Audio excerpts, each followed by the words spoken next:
है रिद्धिमा? और ये तुम्हारे बैग में क्या कर रहा है? रिद्धिमा ने पलटकर कुणाल की तरफ देखा और पूछा, क्या कुणाल, क्या है मेरे बैग में? मेडिसिन ही तो है, और क्या है?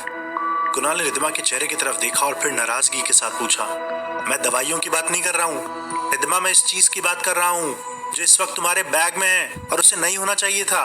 रिद्धिमा की समझ में कुछ नहीं आ रहा था। उसे नहीं पता था कि कुणाल किस बारे में बात कर रहा है और इसलिए रिद्धिमा अपनी जगह से उठकर खड़ी हुई और फिर कुणाल के करीब आई। क्या है मेरे बैग में, दिखाओ मुझे, अजीब बात कर रहे हो। कुणाल ने रिद्धिमा के बैग से एक लाल रंग की चुनरी निकालकर दिखाते हुए कहा, मैं इसकी बात कर रहा हूँ, ये चुनरी जो कल रिद्धिमा उस पेड़ के ऊपर बंधी हुई थी, तुम इसे अपने साथ लेकर के आ गई हो। लेकिन वह चुनरी देखने के बाद तो रिद्धिमा खुद भी हैरान थी। उसने कुणाल से कहा, नहीं कुणाल, ये चुनरी मैंने अपने बैग में नहीं रखी है, मुझे नहीं पता ये यहाँ पर कैसे आ गई है। कुणाल रिद्धिमा की बात सुनकर नाराज हो गया था। उसे लगा था कि रिद्धिमा उसके साथ शायद मजाक कर रही थी और इसलिए कुणाल ने उस चुनरी को रिद्धिमा के हैंडबैग से निकालकर बाहर एक तरफ रख दिया। रिद्धिमा, ये मजाक नहीं है यार, किसी की मन्नत की चुनरी है जो किसी ने उस पेड़ पर बांधी थी और तुम्हें उसे अपने साथ इस तरह से नहीं लाना चाहिए था। गांव के लोग इन चीजों को लेकर के बहुत अंधविश्वासी होते हैं। रिद्धिमा बार बार कुणाल को यह समझाने की कोशिश कर रही थी कि वह चुनरी उसके हैंडबैग में उसने नहीं रखी थी, लेकिन कुणाल उसकी बात मानने को तैयार नहीं था।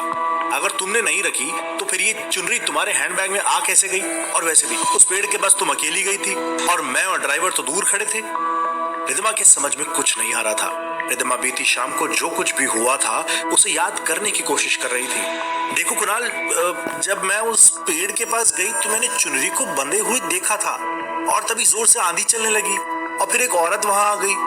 मैं लौटकर तुम्हारे पास आ गई। मुझे अच्छी तरह से याद है, मैंने उसको वहां से नहीं खोला। कुणाल परेशान होकर कमरे में यहाँ वहां तेज कदमों से चल रहा था। मेरे तो कुछ भी समझ में नहीं आ रहा है रिद्धिमा, आई होप सब कुछ ठीक हो, कहीं सचमुच कोई भूत भूत का चक्कर तो नहीं है। कुणाल की बात सुनकर रिद्धिमा ने हंसते हुए उसे समझाने की कोशिश की, अरे तुम पागल हो गए हो क्या इतनी सी बात पर? कुणाल, हम लोग एजुकेटेड हैं और इन सब बातों पर भरोसा करेंगे तो फिर दूसरे लोगों में और हमें क्या फर्क रह जाएगा। कुणाल रिद्धिमा के पास आया, उसके हाथों को पकड़कर बड़े ही प्यार से उसकी आंखों में देख कर कहा, I love you Riddhima, and तुम मेरे बच्चे की माँ बनने वाली हो। देखो, मुझे तुम्हारी बहुत फिक्र होती है और इसीलिए मैं तुम्हें दिल्ली से यहाँ नहीं लाना चाहता था। अब ये सब देख रही हो ना, मैं बहुत डर गया हूँ। रिद्धिमा ने कुणाल को समझाने की कोशिश की, तुम बेकार में परेशान हो रहे हो कुणाल, कुछ नहीं हो रहा है, यहाँ पर सब कुछ ठीक है। देखो, सारी चीजें ना हमारे दिमाग से जुड़ी हुई होती है। तुम जितना इन सब के बारे में सोचोगे उतना ही तुम्हें ये सब चीजें अजीब लगेंगी। कुणाल एक बार के लिए दिमाग की बात से सहमत हो गया था, लेकिन रिद्धिमा के बैग में वे लाल चुनरी कहां से आई ये सोचकर कुणाल मन ही मन काफी परेशान था। कुणाल और रिद्धिमा वापस जाकर अपने बेड पर लेट गए। अभी सुबह होने में कुछ देर बाकी थी। रिद्धिमा ने अपने हैंड बैग में चुनरी वाली बात पर ज्यादा ध्यान नहीं दिया, लेकिन कुणाल अभी भी उस बारे में सोच रहा था।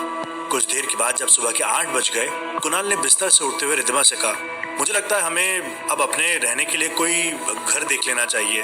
विजय ने बताया था वो मेडिकल क्वार्टर्स तो रहने लायक नहीं है। रिद्धिमा ने हैरान होते हुए पूछा, क्यों नहीं है? बस इसलिए क्योंकि वहां पर एक डॉक्टर अमित की डेथ हो गई थी।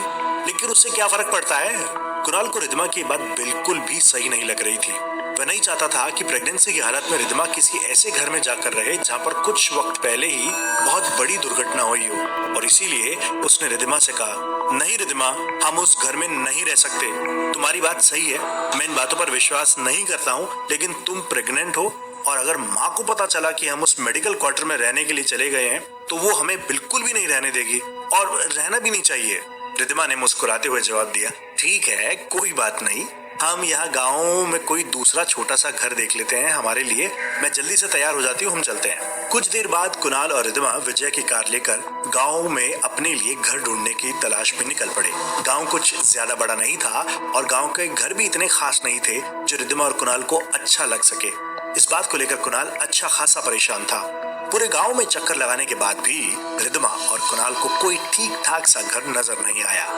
कुछ घंटों के बाद परेशान होकर रिद्धिमा और कुणाल वापस लौटने लगे तो गांव की दूसरी छोर पर बाहर की तरफ एक बहुत खूबसूरत सी हवेली रिद्धिमा को नजर आई। उसने खुश होते हुए उस तरफ इशारा किया, कुणाल देखो कितना सुंदर घर है। कुणाल ने रिद्धिमा के इशारे की तरफ देखा और फिर कहा, लेकिन इसके आसपास तो कोई भी घर नहीं है रिद्धिमा, कुछ अकेला सा नहीं है ये? कुणाल की बात सुनकर रिद्धिमा हंसने लगी। अरे आजू बाजू में नहीं है तो क्या हुआ, देखो 2-3 घर छोड़कर कितने सारे घर बने हुए हैं। मुझे लगता है यहाँ पर हमें किराए से अच्छा सा कोई रूम जरूर मिल जाएगा या फिर कोई जगह जरूर मिल जाएगी। रिद्धिमा के बार बार कहने पर कुणाल अपनी गाड़ी रोक कर उस हवेली की तरफ रिद्धिमा के साथ जाने लगा। हवेली खाली सी नजर आ रही थी, वहां पर किसी इंसान के होने का कोई नामो निशान नहीं था। रिद्धिमा और कुणाल ने जैसे ही हवेली के बाहर लोहे के दरवाजे को खोला, वह दरवाजा एक अजीब सी आवाज के साथ खुला। ऐसा लग रहा था जैसे बरसों से उस दरवाजे में कोई हलचल नहीं हुई थी, लेकिन हवेली की हालत देखकर लगता था जैसे वहां पर रोज साफ सफाई होती थी। हवेली एकदम अच्छी हालत में थी। रिद्धिमा ने हवेली को नजर भर के देखा और फिर कुणाल के चेहरे की तरफ देखकर उससे पूछा, कितनी बड़ी हवेली है कुणाल, लेकिन यहाँ पर कोई नजर क्यों नहीं आ रहा है? कुणाल हल्का सा घबरा गया था। उसने रिद्धिमा का हाथ पकड़कर उसे वापस चलने के लिए कहा। मुझे लगता है हमें वापस चलना चाहिए रिद्धिमा, मुझे कुछ ठीक नहीं लग रहा है यार। लेकिन रिद्धिमा वापस जाने को तैयार नहीं थी। कुणाल एक बार देखने दो ना, कोई होगा तो यहाँ पर। इतना कहकर रिद्धिमा कुणाल का हाथ पकड़कर हवेली के आंगन के अंदर पहुंच गई थी। कुणाल और रिद्धिमा अपनी नजरें दौड़ाकर दूर दूर तक देख रहे थे। हवेली के उस लंबे चौड़े से आंगन में एक तरफ एक चारपाई पड़ी हुई थी, लेकिन वहां कोई नहीं था। चारपाई के ठीक बाजू में एक हुक्का रखा हुआ था और उससे आ रही तंबाकू की महक से पता चल रहा था जैसे अभी बस कुछ देर पहले ही किसी ने उसे यूज किया था। रिद्धिमा ने उस हुक्के की तरफ इशारा करते हुए कुणाल से कहा, देखो कुणाल, कितनी ताजा ताजा तंबाकू की महक आ रही है, कोई तो होगा यहाँ पर, हमें थोड़ा इंतजार करना चाहिए। रिद्धिमा और कुणाल उस हवेली के आंगन में घूमने लगे। हवेली बाहर से काफी खूबसूरत नजर आ रही थी, लेकिन किसी इंसान की आवाज, किसी के होने की कोई आहट वहां पर मौजूद ही नहीं थी।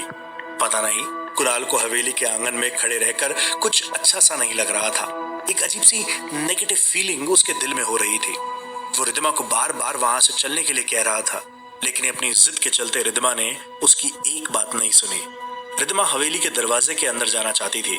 चलो ना कुणाल, या आंगन में कब तक खड़े रहेंगे ऐसे ही, हम दरवाजा खोलकर अंदर चलते हैं। लेकिन कुणाल ने रिद्धिमा को ऐसा करने से मना कर दिया। बिना किसी की इजाजत के उसके घर में घुस जाना कहाँ की अक्लमंदी है? कुणाल का बस ये कहना था कि ठीक उसी वक्त कुणाल के कंधे पर किसी ने धीरे से हाथ रखा और एक आवाज कुणाल और रिद्धिमा के कानों में सुनाई पड़ी, अकलमंदी तो तुम दोनों ने यहाँ आकर भी नहीं करी है, बहुत बड़ी गलती कर दी है तुम दोनों ने।